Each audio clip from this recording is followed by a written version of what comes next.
আসসালামু আলাইকুম প্রিয় ভিউয়ার্স।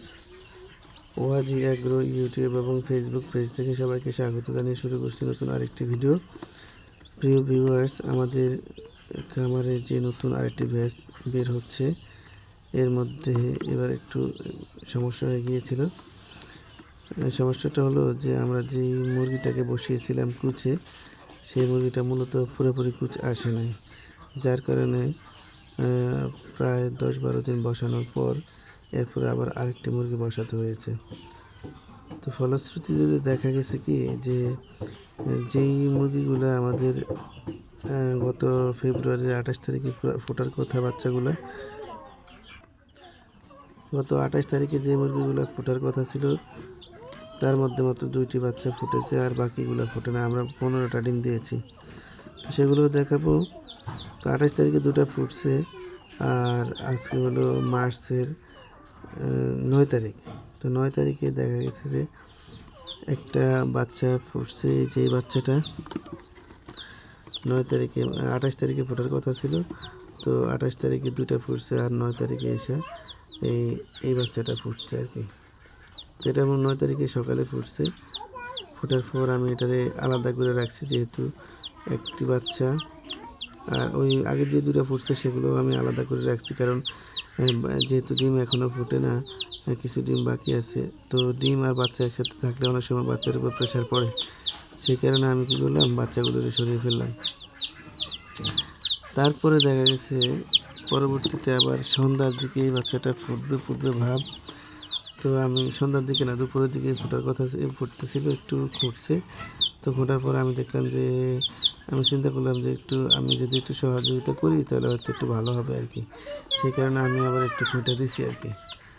আসলে আমি খুঁটটা যে ভুলটা করছি, এই বাচ্চাটা তো আমি একটু খুঁটে দিছি, অনেক দূরে খুঁটে দিছিলাম। খোঁটার পরে দেখা গেছে যে বাচ্চাটা দুপুরে ফুটে না, বিকেলেও ফুটে না, রাত্রেও ফুটে না। তখন আমি আবার কী করলাম, আরেকটু ভেঙে দিলাম। ভেঙে দেওয়ার পর বাচ্চাটা বের হয়েছে ঠিকই, কিন্তু আর এই বাচ্চাটা রাত্রে যখন বের হয়েছে তখন আর সে উঠে দাঁড়াতে পারে না বা সোজা হতে পারে না। তখন আমি আবার এটারে একটা ইয়ের মধ্যে, এই ন্যাকড়ার মধ্যে পেঁচায় রাখছি, মুরগি থেকে আলাদা করে রাখলাম। রাখার পর দেখা গেছে কি যে আমি কয়েক ঘন্টা রাখছি, তারপরে কিন্তু এটাকে আর শুকায় না এবং এটা সোজা হয়ে দাঁড়াতে পারে না। এরপর রাত্রে আবার কী করলাম, এটারে মুরগির কাছে দিলাম, যেহেতু রাত্রে 10টা-11টার দিকে আবার আরও 2টা বাচ্চা, এই 2টা বাচ্চা ফুটছিল, তখন এই 2টা বাচ্চা সহ এই বাচ্চাটা সহ মুরগির কাছে দিছি।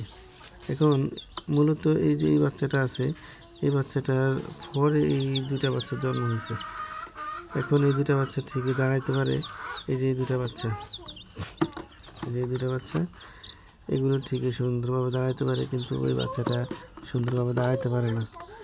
তো আপনারা যে ভুলটা করবেন না, সেটা হচ্ছে যে আসলে মুরগির বাচ্চা যতক্ষণ পর্যন্ত নিজে থেকে পুরোপুরিভাবে ডিম থেকে বের না হয়, ততক্ষণ পর্যন্ত কোনোভাবে নিজের হাত দিয়ে কোনো ডিমকে কখনো একটু যে ডিম মুরগির বাচ্চা বের হতে একটু সহজ হবে বা তাড়াতাড়ি হবে, এরকম আশা করে কোনো মুরগির ডিম আসলে নিজে থেকে খুঁটে দেওয়া উচিত হইব না। যতক্ষণ যে মুরগি তো সবসময় নিজে থেকে বের হয়, যতক্ষণ পর্যন্ত নিজে বের হয় ততক্ষণ পর্যন্ত অপেক্ষা করতে হইব। আর আমাদের প্রথম যে 2টা বাচ্চা ফুটছিল, এই 2টা বাচ্চা, এই একটা আর এই যে 2টা বাচ্চা, এগুলো হচ্ছে 28 তারিখে ফুটছে আর কি। আর এগুলো মোটামুটি খাদ্য খায়, কিন্তু এই 4টা এখনো